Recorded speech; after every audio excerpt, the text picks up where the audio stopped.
Ready to cash in on those Z-League victories? First, fire up your Z-League app and navigate to your profile. Usually, you can find this by tapping on your avatar or a menu icon in the corner. Once you are there, look for a wallet or balance option. This is where the magic happens. Spot that withdraw or cash out button. Give it a tap. This will lead you to the withdrawal options. Here, you'll see the different ways you can withdraw your funds. Z-League usually offers options like PayPal or direct bank transfer. Keep in mind that the options available may vary depending on your region.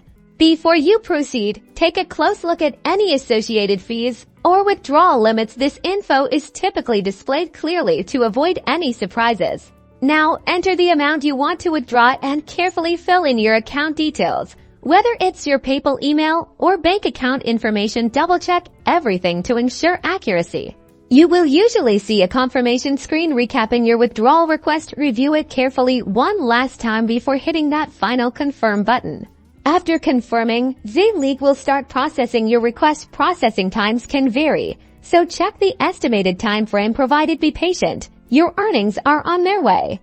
You will receive a notification or email once the withdrawal is complete. If you encounter any issues, Z-League support team is your best bet. You can usually find their contact information in the app's help or support section. Now go enjoy your winnings.